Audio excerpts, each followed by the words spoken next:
என்னது இவங்கெல்லாம் வில்லனா நடிச்சிருக்காங்களா அப்படின்னு நம்ம பார்த்து ஆச்சரியப்படுற அளவுக்கு ஒரு சில பேர் பார்த்தீங்கன்னா வில்லன் ரோல்ல நடிச்சு அசத்தியிருப்பாங்க. பிரகாஷ்ராஜ், மன்சூர் அலிகான், ரகுவரன் அப்படின்னு வழக்கமா வர்ற வில்லன்களா இல்லாம ஹீரோக்களாகவோ காமெடி நடிகர்களாகவோ அல்லது டைரக்டராகவோ இருப்பாங்க. அவங்க பார்த்தீங்கன்னா திடீர்னு ஒரு சில படங்கள்ல வில்லனா என்ட்ரி கொடுத்து நம்மள ஆச்சரியப்பட வச்சிருப்பாங்க. அந்த மாதிரி வில்லன்களை பத்தி தான் இந்த வீடியோவில் நாம் பார்க்க போறோம். அடுத்ததா பார்த்தீங்கன்னா கேப்டன் விஜயகாந்த் அவர்கள். இதுவரைக்கும் நாம கேப்டன் விஜயகாந்த் அவர்களை மக்களுக்கு நல்லதை பண்ற மாதிரி ஒரு ஹீரோவா தான் பார்த்திருப்போம். அப்படி இல்லைன்னா போலீஸாகவோ அல்லது ஒரு ஆக்ஷன் ஹீரோவா தான் நம்ம நிறைய படங்கள்ல பார்த்திருப்போம். ஆனா இது வரைக்கும் அவர் ஒரு வில்லனா நம்ம பார்த்திருக்கவே மாட்டோம். ஆனா நம்ம எல்லாருமே பார்த்து மிரண்டு போற அளவுக்கு பயங்கரமான ஒரு டெரரான வில்லனா 80களிலேயே நம்ம கேப்டன் விஜயகாந்த் வந்து நடிச்சிருக்காரு. அதுவும் வில்லன்னா சாதாரண வில்லன் கிடையாது. 80-90களில் டாப் வில்லன்களா இருந்த மன்சூர் அலிகான், பொன்னம்பலம் போன்ற வில்லன்களை எல்லாம் மிஞ்சற அளவுக்கு பயங்கரமான ஒரு வில்லனா நடிச்சிருப்பாரு.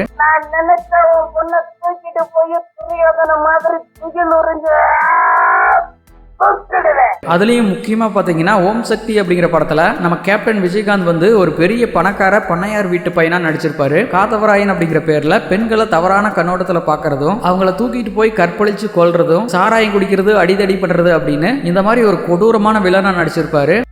தாயும் பொண்ணு சாரமும் பொண்ணு, ஆனா தாய்க்கும் சாரத்துக்கும் தராதரம் இருக்கா? அப்படியா? அவரு பாக்குற பார்வையை பார்த்தாலே எல்லாருமே பயந்துருவாங்க. இந்த மாதிரி ஒரு குதிரை வண்டியில தான் நம்ம கேப்டன் விஜயகாந்த் வந்து அந்த படத்துல வருவாரு. அவரு கண்ணில் எந்த பொண்ணு பட்டாலும் அந்த பொண்ணு தூக்கிட்டு போய் கற்பழிச்சு கொன்றுவாரு.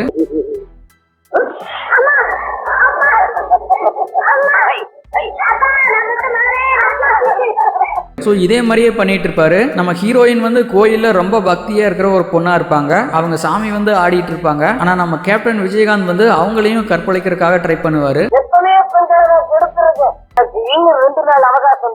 ஒரு சீன்ல பாத்தீங்கன்னா அவங்களை கெடுக்கிறதுக்காக முயற்சி பண்ணுவாரு. ஆனா அவங்க இறந்துருவாங்க. சோ இதே மாதிரி தான் நிறைய பெண்களை அவர் கற்பழிச்சு கொண்டுகிட்டே இருப்பாரு. அதுல நம்ம ஜெய்சங்கரோட தங்கச்சியும் ஒண்ணு. நடிகர் ஜெய்சங்கர் வந்து இந்த படத்துல மிலிட்டரி மேனா இருப்பாரு. அவர் வந்து விஜயகாந்த் கூட கொஞ்ச நேரம் சண்டை போட்டு விஜயகாந்த் அடிப்பாரு. ஆனா நம்ம கேப்டன் விஜயகாந்த் பாத்தீங்கன்னா அவரையே அடிச்சு கட்டி தொங்குட்டுருவாரு. அப்புறம் விஜயகாந்த் கூட யாரு தான் ஃபைட் பண்ணுவாங்க அப்படின்னு பார்த்தா கடைசியா ஹீரோயின் ஒரு சாமி சேவல் வச்சிருப்பாங்க. அந்த சேவல் தான் வந்து கடைசியா விஜயகாந்த் பழிவாங்கும். அதுக்கப்புறமா தான் விஜயகாந்த் திருந்தி நல்லவரா மாறுவாரு. இதே மாதிரி ஒரு 4-5 படங்கள்ல கேப்டன் விஜயகாந்த் வந்து வில்லனா நடிச்சிருக்காரு. கிழக்கே உதிக்கும் சூரியன் மேற்கே உதித்தாலும் உதிக்கும், எங்கிட்ட யாராலும் வழக்காடி ஜெயிக்க முடியாது. ராமன் ஸ்ரீராமன் படத்துல பாத்தீங்கன்னா ரெட்டை வேடத்துல விஜயகாந்த் நடிச்சிருப்பாரு. அதுல ஒருத்தர் வந்து ஹீரோவா நல்லவரா இருப்பாரு, இன்னொருத்தர் வந்து பாத்தீங்கன்னா வில்லனா இருப்பாரு. அந்த வில்லனா இருக்கிற விஜயகாந்த் வந்து நிறைய தப்பான விஷயங்களை பண்ணுவாரு. ஆனா அந்த பழியெல்லாம் பாத்தீங்கன்னா ஹீரோவா இருக்கிற விஜயகாந்த் மேல போட்டுருவாரு. வில்லன் விஜயகாந்த் வந்து ஒரு கொலையை பண்ணிட்டு ஹீரோவா இருக்கிற விஜயகாந்த் மேல அந்த பழியை போட்டுருவாரு. அதே மாதிரி ஒரு பொண்ணை லவ் பண்ற மாதிரி நடிச்சு அந்த பொண்ணை கர்ப்பமாக்கிட்டு அந்த பழியையும் பாத்தீங்கன்னா நம்ம ஹீரோவா இருக்கிற விஜயகாந்த் மேல போட்டுருவாரு. அந்தரங்க அழகெல்லாம் எனக்கு மட்டும்தான் சொந்தம், நான் மட்டும்தான் ரசிக்கணும். கடைசியில பாத்தீங்கன்னா யார் அந்த உண்மையான குற்றவாளி அப்படிங்கறத கண்டுபிடிக்கிறதுக்காக கிளைமேக்ஸ் சீன்ல வந்து போலீஸ் பயங்கரமா ட்ரை பண்ணுவாங்க. ஆனா அவங்களால அதை கண்டுபிடிக்கவே முடியாது. அந்த கர்ப்பமா இருக்கிற பொண்ணும் வந்து ட்ரை பண்ணுவாங்க. அவங்களாலையும் அதை கண்டுபிடிக்க முடியாது. அந்த தம்பி சஞ்சய் அவன்தான், நான் தான் விஜய், நான் தான் வித்யா. ஆண்டவரே, ஒரு பொண்ணுக்கு இப்படி ஒரு சோதனையா? இந்த படத்துலயும் பாத்தீங்கன்னா ஒரு பயங்கரமான வில்லனா நடிச்சிருப்பாரு. அப்புறம் கேப்டன் விஜயகாந்த் அவர்கள் முதல்ல நடிச்ச இனிக்கும் இளமை அப்படிங்கிற படத்துலயும் ஒரு கராத்தே மாஸ்டரா ஒரு வில்லனா தான் நடிச்சிருப்பாரு. இந்த படத்துலயும் பாத்தீங்கன்னா பெண்கள் விஷயத்துல வீக்கா இருக்கிற ஒரு வில்லனா நடிச்சிருப்பாரு. இந்த மாதிரி இன்னும் ஒரு சில படங்கள்ல நம்ம கேப்டன் விஜயகாந்த் அவர்கள் வில்லனா நடிச்சு அசத்தியிருப்பாரு. அடுத்ததா பாத்தீங்கன்னா நடிகர் கவுண்டமணி. நான் நல்லவன்டா, நீ தகராறு பண்ணாத வரைக்கும் அதையே தான் உனக்கும் சொல்றேன். நம்ம தமிழ் சினிமாவில் மிகப்பெரிய காமெடியனா இருந்தவர் தான் நடிகர் கவுண்டமணி. 80-90களில் காமெடி அப்படின்னு சொன்னாலே கவுண்டமணி தான் ஞாபகத்துக்கு வருவார். அந்த அளவுக்கு நம்பர் 1 காமெடியனா இருந்திருக்காரு. அப்படிப்பட்ட நடிகர் கவுண்டமணி வந்து ஒரு சில படங்கள்ல கொடூரமான வில்லனா நடிச்சிருக்காரு. 1980 ரிலீஸ் ஆன எங்க ஊரு ராசாத்தி அப்படிங்கிற படத்துல பெண்கள் விஷயத்துல பயங்கர வீக்கா இருக்கிற மாதிரி ஒரு வில்லனா நடிச்சிருப்பாரு. பவுடரை பூச விட்ட, நகைய போட விட்ட, இதையும் கட்ட விட்டுட்டேன்னா அப்புறம் இவ்வளவு நாளா காமெடியனா நடிச்சுட்டு திடீர்னு வில்லனா நடிச்சா மக்கள் ஏத்துக்க மாட்டாங்க அப்படிங்கறக்காக இவர் தன்னோட கெட்டப், பாடி லாங்குவேஜ் அப்படின்னு எல்லாத்தையுமே மாத்தி ஜிப்பாவெல்லாம் போட்டு ஒரு பயங்கரமான மைனர் வில்லனா நடிச்சிருப்பாரு. அதாவது உங்களுக்கு புரியுற மாதிரி சொல்லணும் அப்படின்னா அமைதி படை படத்துல வர அமாவாசை கேரக்டர் மாதிரியே நடிச்சிருப்பாரு. இத கட்டிக்கிட்டேன்னா பளபளான்னு இருப்பேன். நானே கட்டி விடுறேனே. பொண்ணுங்க கிட்ட தப்பா நடந்துக்கிறதையே வேலையா வச்சுட்டு சுத்திட்டு இருப்பாரு. இந்த படத்துல நடிகை ராதிகா தான் ஹீரோயினா இருப்பாங்க. அவங்க கிட்டையும் பாத்தீங்கன்னா தப்பா நடந்துக்கிறதுக்காக அடிக்கடி முயற்சி பண்ணுவாரு. உனக்கு எப்பப்ப சௌரியப்படுதோ அப்பப்போ ஜிண்டங்கட்டான் ஜினுக்குன்னா ஜிண்டங்க. கவுண்டமணியோட வில்லத்தனம் இந்த படத்துல வேற லெவல்ல இருந்ததால 1982 ரிலீஸ் ஆன முள்ளில்லாத ரோஜா அப்படிங்கிற படத்துல மறுபடியும் இதே மாதிரி பொண்ணுங்க விஷயத்துல வீக்கா இருக்கிற ஒரு கொடூரமான வில்லனா அந்த படத்துலயும் நடிச்சிருப்பாரு. உன் அழக பார்த்து என் கண்ணு கட்டிச்சு, உன்னை அனுபவிக்க முடியலையேன்னு என் மனசு கட்டிச்சு. கெட்டு போன கண்ணுக்கு மனசுக்கு நீதான மருந்து கொடுக்கணும். ஹேர் ஸ்டைலை மாற்றி மீசையெல்லாம் பெருசாக வச்சு தன்னோட கெட்டப்பையே மொத்தமாக மாற்றி இந்த படத்தில் வேற மாதிரி ஒரு வில்லனாக நடிச்சிருப்பாரு.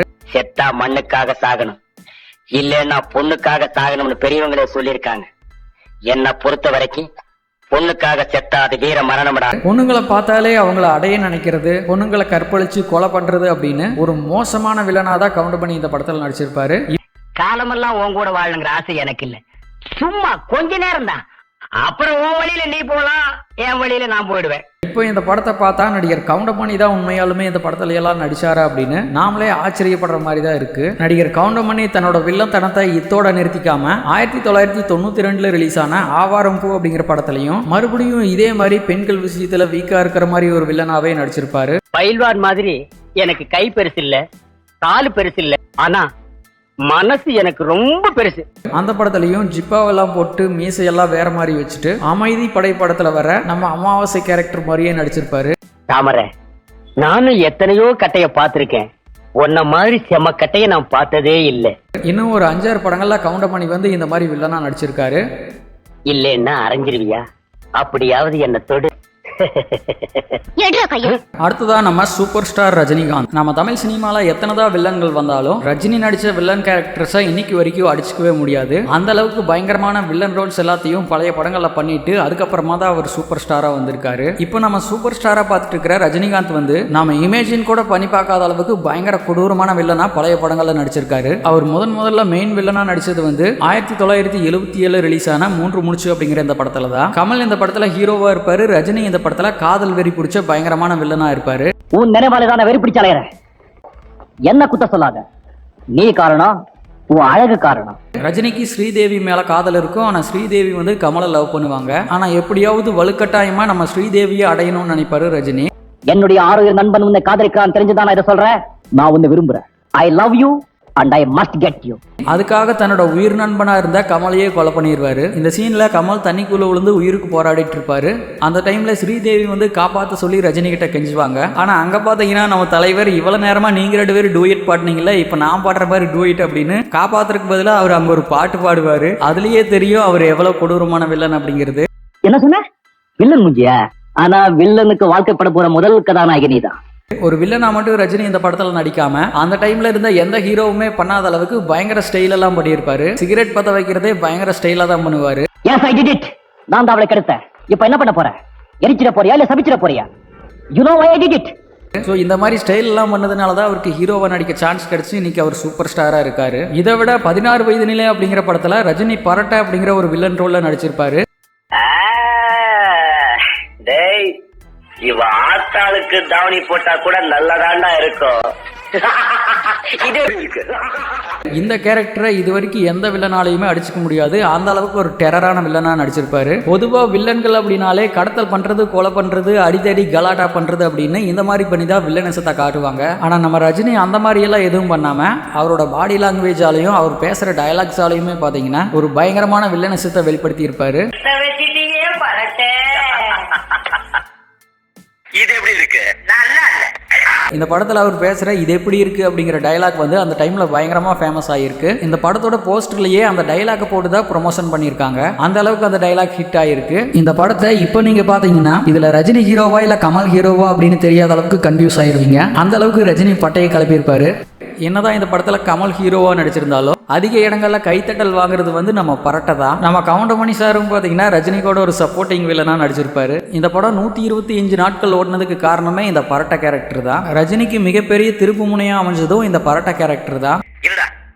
வீட்டுக்கு போலன்னு ஆத்தாவையும் அப்புறம் அடுத்ததா 1977 ரிலீஸ் ஆன ஆடுபுலி ஆட்டம் அப்படிங்கிற படத்துல கமல் ஹீரோவா நடிச்சிருப்பாரு. மறுபடியும் ரஜினி இங்கேயும் வில்லனா வந்து கலக்கியிருப்பாரு. எங்களை பொறுத்த வரைக்கும் சரணடைகிறது அவமானம், திருந்தி வாழ்றது கேவலம், இப்படியே வாழ்றது ஆசீர்வாதம். 16 வயது நிலை படத்துல எப்படி இது எப்படி இருக்கு அப்படிங்கிற டைலாக் பயங்கரமா ஃபேமஸ் ஆச்சோ, அதே மாதிரி இந்த படத்துல பாத்தீங்கன்னா இது ரஜினி ஸ்டைல், இது ரஜினி ஸ்டைல் அப்படின்னு அடிக்கடி இந்த படத்துல சொல்லுவாரு. அந்த டைலாக்கும் பாத்தீங்கன்னா அந்த டைம்ல பயங்கரமா ஹிட் ஆச்சு. தண்ணிக்குள்ளேயே மீனுக்கு மூச்சு திணற வைக்கிறதும், பிரைவேட் டிடெக்டிவியை கடத்தலுக்கு பயன்படுத்துறதும் ரஜினி ஸ்டைல். இது எல்லாத்தையும் விட ஒரு பயங்கரமான வில்லனா நெட்ரிகட் அப்படிங்கிற படத்துல நடிச்சிருப்பாரு. 1981 ரிலீஸ் ஆன இந்த படத்துல பாத்தீங்கன்னா அப்பா மகன் அப்படின்னு 2 வேடங்கள் நடிச்சிருப்பாரு. இதுல வர்ற அப்பா கேரக்டர் தான் அந்த வில்லன்.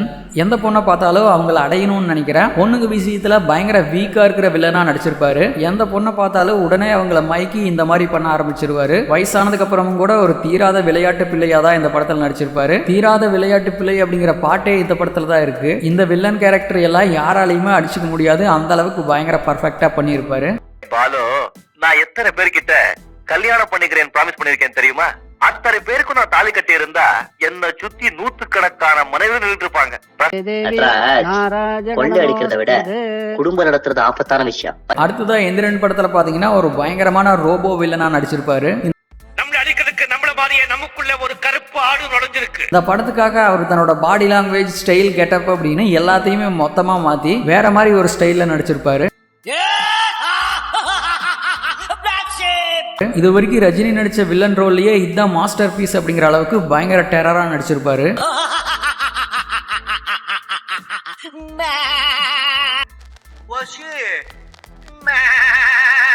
Director KS Ravikumar. பாக்குறதுக்கு என்னமோ நான் பக்கா வெளில நடந்தா இருப்பேன். நான் சொல்றபடி கேட்டு நடந்தீங்கன்னு வச்சுக்கோங்க, நான் தாண்டா கண்ணு கதாநாயகன்.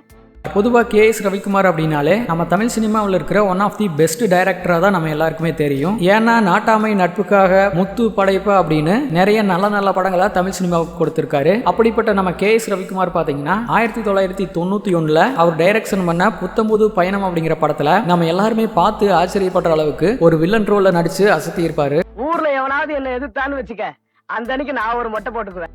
புரியல? கருமாதிக்கு தான். தலைக்கு மொட்டையெல்லாம் அடிச்சுட்டு வில்லனுக்கு உண்டான 10 பொருத்தமும் பக்காவா மேட்ச் ஆகிற மாதிரி நடிச்சிருப்பாரு. 32 கிராமத்துக்கு அந்த மொட்டை சிவலிங்கன்னா தெரியும்டா. நாங்க 33வது கிராமம். அதான் சொல்லிட்டு போலான்னு வந்தேங்கன்னு. பார்த்த உடனே இவர் வில்லன் தான் அப்படிங்கிற அளவுக்கு அந்த டைம்ல டாப் வில்லன்களா இருந்த மன்சூர் அலிகான், பொன்னம்பலம் அப்படின்னு இவங்க எல்லாருமே பார்த்து அசந்து போற அளவுக்கு பாடி லாங்குவேஜ்ல இருந்து இவர் பேசுற டைலாக் வரைக்கும் எல்லாத்தையுமே பக்காவா பண்ணியிருப்பாரு. அதே வருஷத்துல இவர் டைரக்ஷன் பண்ண சேரன் பாண்டியன் படத்துலயும் பெண்கள் விஷயத்துல வீக்கா இருக்கிற மாதிரி ஒரு வில்லன் ரோல்ல நடிச்சிருப்பாரு. ராசி என்னமோ சிம்ம ராசி தான், ஆனா ஒர்க் அவுட் ஆறதெல்லாம் கன்னி ராசி தான். இவரோட ஆக்ஷன்ல வில்லத்தனம் எந்த அளவுக்கு கலந்துருக்கோ அதே அளவுக்கு பாக்குற ஆடியன்ஸ் சிரிக்கிற மாதிரி காமெடியாவும் டைலாக்ஸ் பேசியிருப்பாரு. நீ தண்ணி எடுக்க போற, நான் தண்ணி அடிக்க போறேன். நம்ம குல கௌரவத்தையே காப்பாத்திப்பட்டா.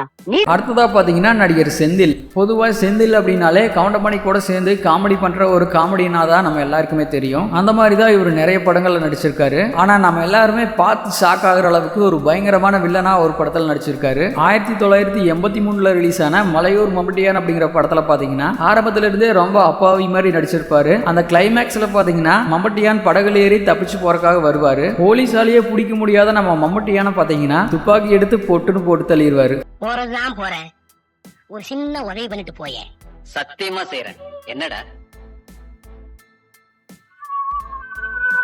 படம் பாக்குற எல்லாருமே பயங்கர ஷாக் ஆயிருவாங்க. அந்த மாதிரி ஒரு வில்லனா நடிச்சிருப்பாரு. அண்ணாத்தா, ஊருக்குள்ள போயிடலாம். போலீஸ் எனக்கு நிறைய பணம் தரம் இருக்காங்க, உனக்கு பாதி தரேன். வாங்க நாத்தா, ஊருக்குள்ள போயிடலாம்.